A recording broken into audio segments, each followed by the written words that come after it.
in Canada because a boot. Not a boot. Sorry. Hey, welcome back. I know what part this is, and I'm going to stop labeling them parts because I'm filming when I can.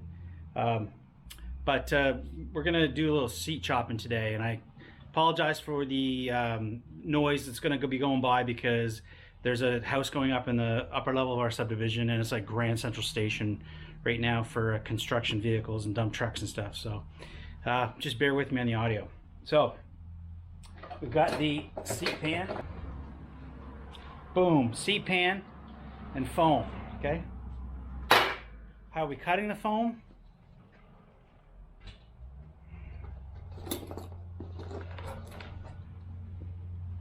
Red knife. Now, your wife might get mad. That's kind of sexist. Whoever is the main person in the kitchen may get a little cheese at using your bread knife, but it'll clean up. Like, it's not like the stuff is like going to permanently destroy the metal.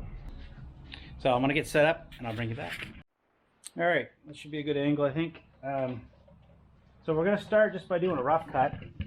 And the shop dog wants to keep bumping the tripod. Go lay down, shop dog. So we're going to start by just chopping off the foam, basically where this the pan stops. Okay. So we'll do a rough cut right here.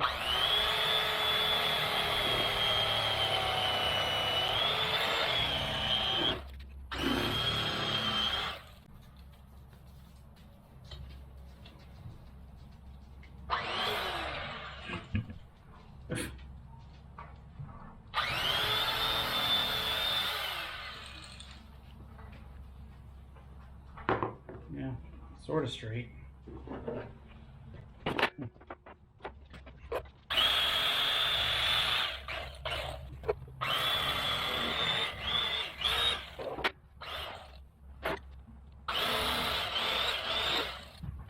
All right, now we still want somewhat of a bump here, but we don't want this great big giant butt cushion. So I want to be able to sink down into the seat slightly, but I don't need to have this great big back on it, because I mean that looks like a big king and queen seat, and I'm not a fan, right? I mean, well, I am if you got a big touring bike, but.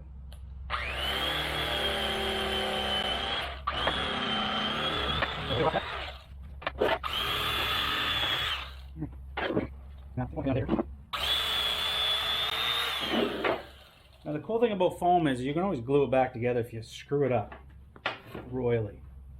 So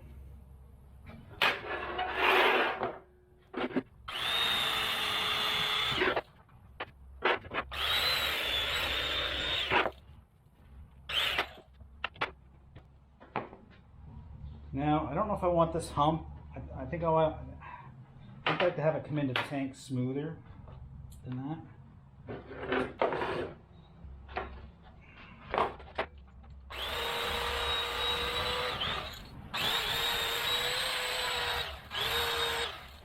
Now we'll just get it as smooth as we can, because you can't sand this.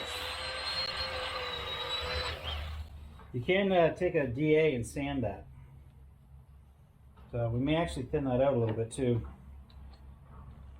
I don't want to get it too narrow, because I mean, I want it to look okay, but I'm more concerned about making sure it's comfortable.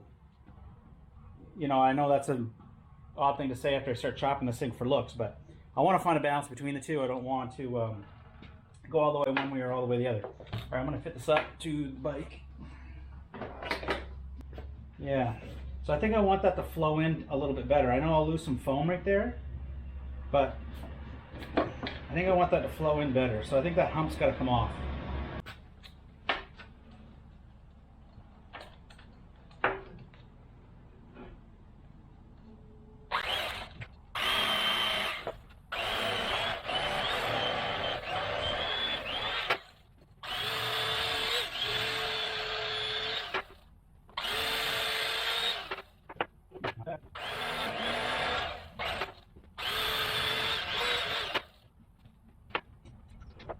Now, I think we're going to come right here.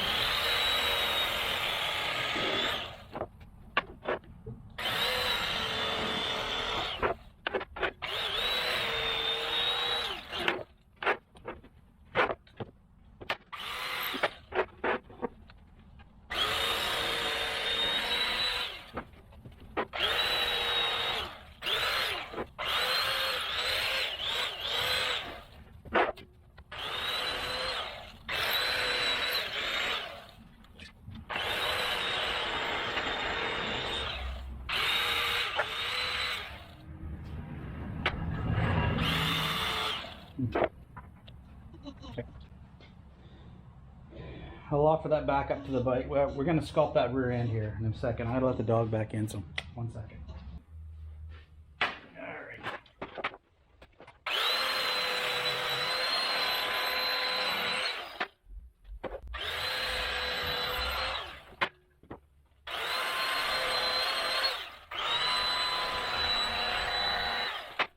Now, there's something else I hadn't mentioned. There's never going to be anybody on the back of this bike. My wife's not a huge fan of going. Now, she might go on the Goldwing, but I got no rear foot pegs. Maybe I'll put them on. Okay. Let me just clear that. There shouldn't ever be anybody on the back of this bike, but maybe down the road there will be. So you could always put a new seat on it if you're going to decide to do that. So maybe I'll leave a little bit of meat here just in case there's a, what they call a bitch pad. The Harley guys call it. But other than that, I think we're, you know, it's going to be slimmed down quite a bit. So I think I got to come in here and I'm going to slim this.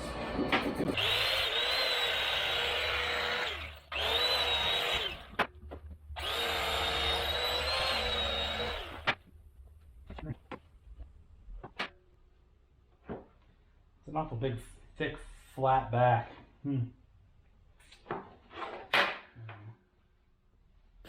All right, so we're going to change the disc on our grinder, and this stuff's going to fly.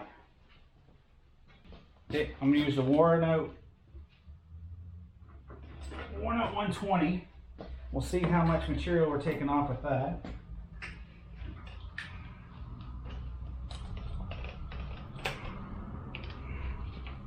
And you don't see me do this often, but I think I'll actually throw on some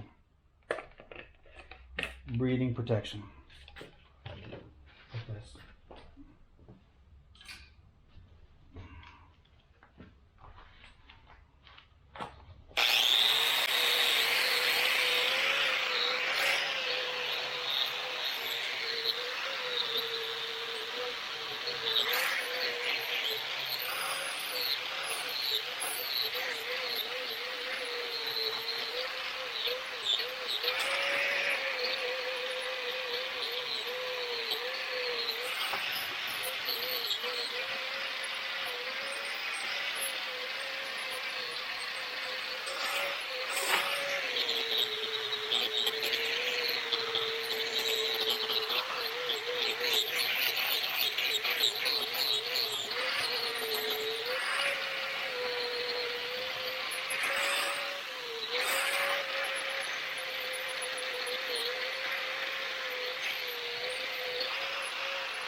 Take this off for a second.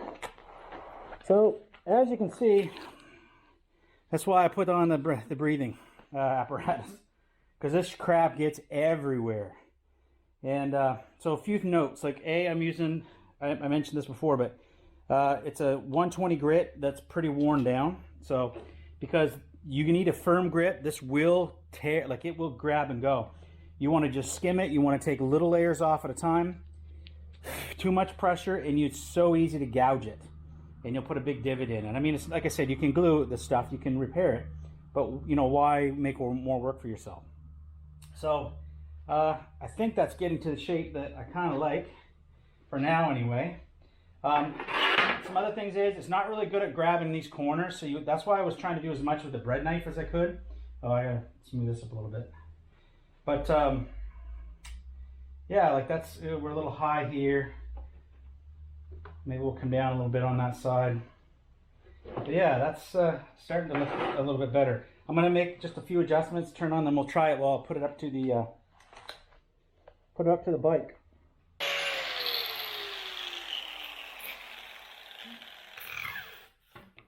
Yeah.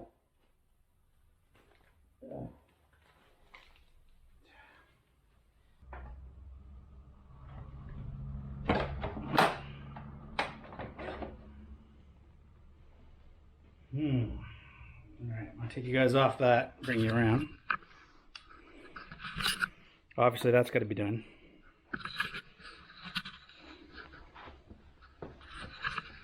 But see, I like how this still hugs that line. Like some of the aftermarket seats just don't. Some guys are trying to put panels in here. They make little sheet metal panels. But I don't mind that line, right? Like I'm not looking for... Yeah. I'm not looking for super slim seat, right? I want it to kind of follow lines. Now, this is the part that I'm really going to go back and forth about, is how much do I shave off here and how much do I leave just in case we decide to put some rear pegs on this thing. That's where they go. And I've got them up there, well, not pegs, but I got floorboards up there that I could put on, you know, for a ride and then take them off again. So how much of that do I leave?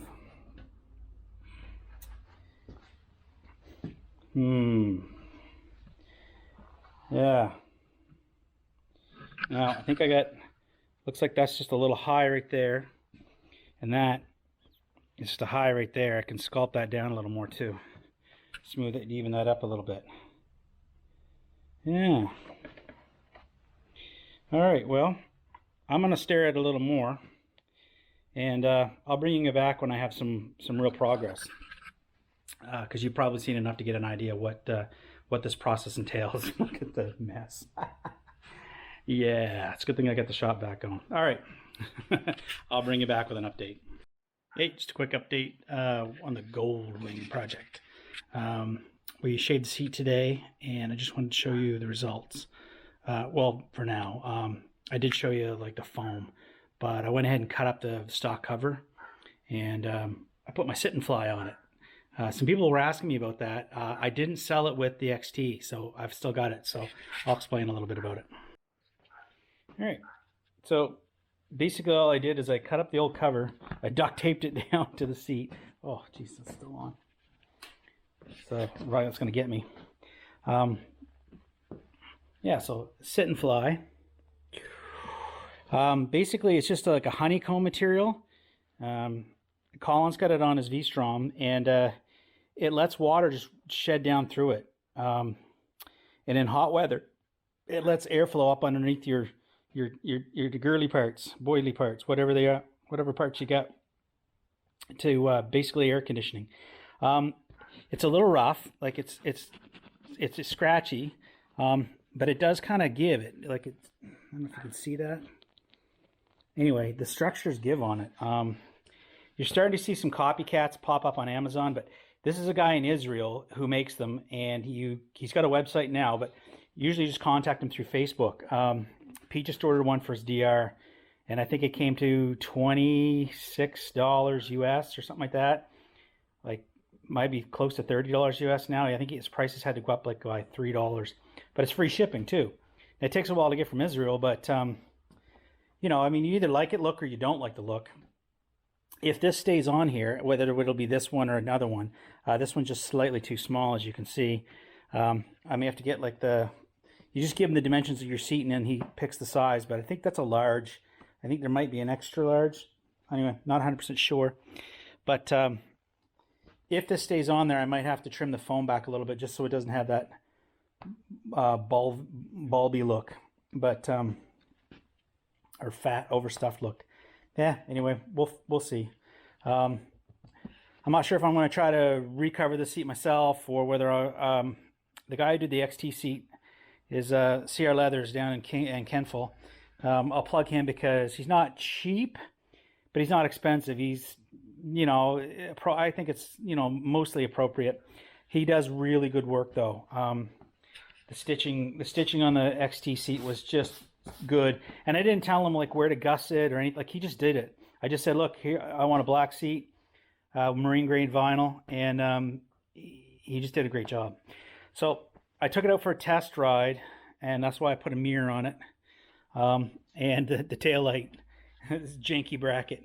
And I had this left over from another project, this little license plate mount. So it just bolts up underneath, and then this went to that. The sticky on those the sticky double-sided tape on the back of that tail light was terrible.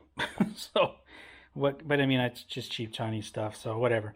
Like I said, eventually when we get the seat finished, I'll be 3D printing something that'll hold this, that'll go tuck it right in there.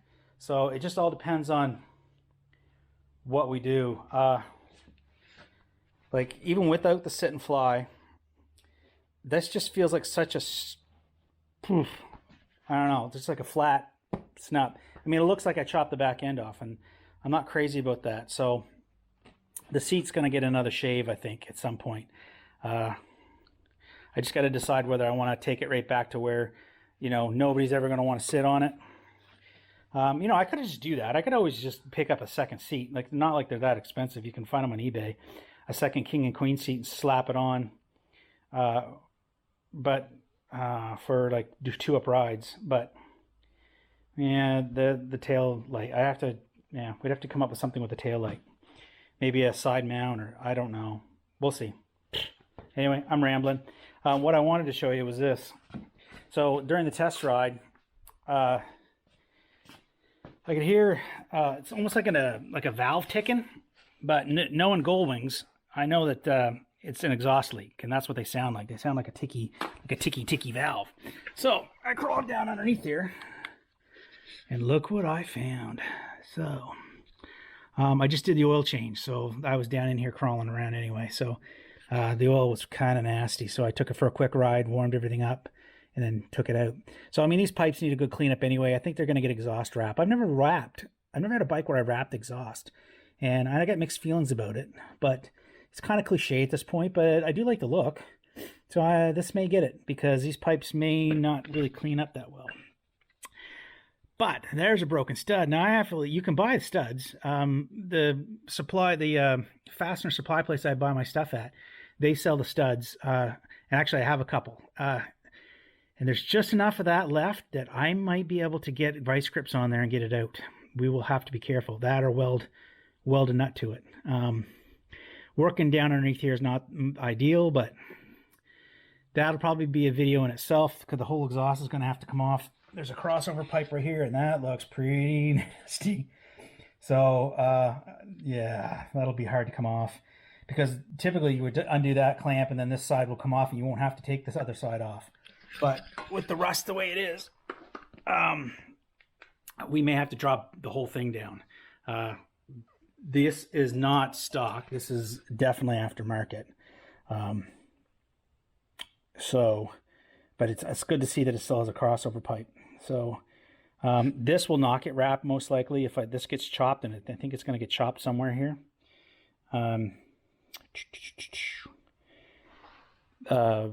Yeah, it's going to get chopped, and it'll probably only be wrapped till here. So I'll just wrap the headers. And but again, mixed feelings, just because headers usually take a pounding from the weather anyway, and those are definitely going to take a pounding down underneath here. So it's hard to say how long that exhaust wrap will last. Here's a look at my speed bleeder, nice and dry, no leaks. Everything's good. The brakes were working great on the bike. I don't know whether we're going to leave the air suspension or go with I don't like the look of it, I know that, but I'm gonna ride it like this for a while and just see how I like the air suspension without all the bags and the extra weight on. So we'll see. It's got a few little cracks in the gator, but yeah, I'll see. We're gonna do a video where I clean up all this chrome. I just haven't got around to it yet. So what else? There's something jinky I discovered. The pegs never quite felt right on this thing. So this little peg right here and this bolt, there's supposed to be a bracket that mounts off there, and the peg keeps the bracket from rotating when you tighten it down with the peg. And this is supposed to be mounted to that little arm that comes out. But I see the arm is missing, and they've welded it, not overly well either, right to the frame. So that's getting chopped off.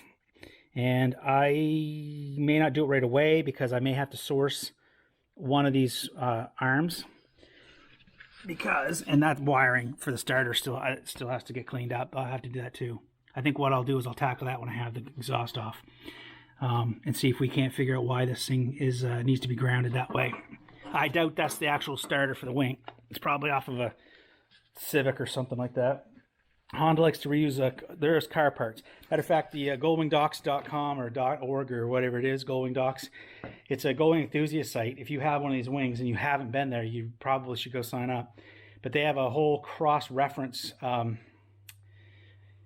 Is it that site or is it the old wing site? I don't know. One of them anyway has a complete cross-reference of car parts that work on this bike. And everything from the exhaust gaskets you can buy at Napa or O'Reilly's in the States or wherever you are, to oil filters, to a bunch of stuff that's car parts.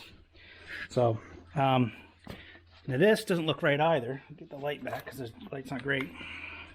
So that's what the arm should look like, but I'd say it must have broken or something at some point because that's sticking out this way. It's just sticking out that way, and it's forward than it should be. It should be. Put the light down there a little bit, somewhere you can see. Anyway, I'll try to point. It should be like right here. This should be like almost right there, according to the ones I've seen online. And I'm trying to remember what my 81 was like. In both cases, I think the reason why they did what they did here is because it came with floorboards. So I think all that has to come off for the floorboards to bolt on, and shift linkage and all kinds of stuff. But they weren't on when I got it, so the previous owner obviously decided to take the floorboards off and try to put pegs back on. He didn't have the original pegs, so he fabricated what he thought would be a good idea. So just previous owner ass buggery. So we'll get that sorted. I'm getting a little bit used to the bars. They're not terrible. I am leaning forward. I think what I'm going to do is try to rotate them more so that this portion of the bar it does come back, has just slightly more pullback. And I think I'm going to take a cab downstairs, and I think I'm going to 3D print, design and 3D print a riser before I go spend, not that they're that expensive, but before I go spending money on Amazon for risers. I'll print a 1-inch riser, and obviously I'm not going to drive it with plastic risers, but it's just to see if I'm going to like where the handlebars are if I put the grip up. But with that, I got to get the front fender finished because it won't pass inspection with that. But if we put a new front tire on this, I think, I got a mirror. I probably have another mirror somewhere that I can put over here. The guy that inspects it, some inspectors don't care about the mirrors, and some will say, well, if it had 2 mirrors on it when it was new, then it should have 2 mirrors on it when I inspect it. So fit that exhaust leak. I'm going to see if I can find a cheap front tire. We'll get the front mudguard sorted. Probably won't even care about that. I'll leave that till I decide what I'm going to do with the headlight and where the gauges are going to go. But I think I could probably get this inspected this week and ride at least till the snow flies until I decide to put it away. I've got everything where I'm, and I'll just work on little bits of it, right? So we'll work on that. Then we'll work on, getting the taillight sorted, and the seat can stay the way it is for now. We'll get the exhaust, just all the little things that are wrong with it.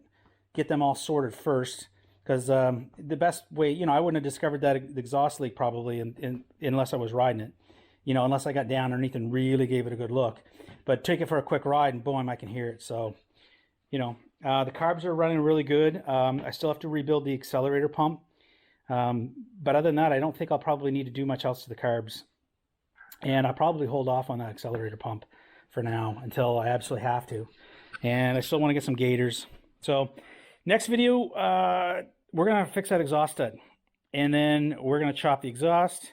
Then we're going to clean up chrome. And I don't know where we'll go from there. We'll see. The timing belts will need to be changed too. That's the first thing they ever tell everybody to do is change the timing belts on these things. So this is the timing belt cover. There's 2 pulleys in there. It's a big job. You got to dump the fluid, take the rad off. I think there's there's instructions on how to do it without dropping the rad, but it's very difficult to do. So that's all got to be done, and I'll change the coolant. You got to change the coolant anyway. You got to drain it, but I'm gonna religious here. I'm not gonna do the timing belts until I decide to do the coolant, and it's probably not gonna happen until spring. But we'll get the belts over the winter. We'll get some fresh coolant, and then we'll go ahead and do the whole thing at once in the summer. And when we do that, the other big thing we need to do is change the differential fluid in there. So that's a brand new rear tire. I don't need to change that anytime soon, but we're gonna take this off and give that tire a good cleaning. They're probably not gonna get paint or anything anytime soon, but again, paint, I don't have no idea what I'm gonna do for paint scheme, and that's probably not gonna happen until next summer anyway, because paint won't dry here. I'm not gonna pay to go into a paint booth or something, so I need good weather outside in order for paint to dry, and so that's gonna be a summer project. So paint, none of the paint's gonna happen. So the rims are just gonna get a good cleaning, but that differential fluid needs to be changed in there. So we'll get that done too, but that may wait till spring with the timing belts and the coolant. All right, well, that's probably enough jabbering from me. So we'll put a pin in the seat shave project for now. Hopefully you guys got a good view of kind of the look I'm going for with that, and I did get everything cleaned up. So as you can see, all the shavings are gone. So we'll wait for another day where we can mess everything up and maybe give that seat another sculpt. But for now, it's done. The bike is rideable. We'll get the exhaust leak fixed, and I don't know, put a fire tire on. Maybe I'll go get inspected so that I can get a few more weeks of riding before the snow flies. Anyway, no idea what part this is, but like and subscribe if you're following the build and you like it. Comment on any suggestions you've got. I've got a vision for this bike, but it doesn't mean that it can't be influenced by something. And thanks for watching. And for Jeff at Trail Trash ADV, I'll catch you on the next video. You know we're in Canada because... A boot! Not a boot! Sorry.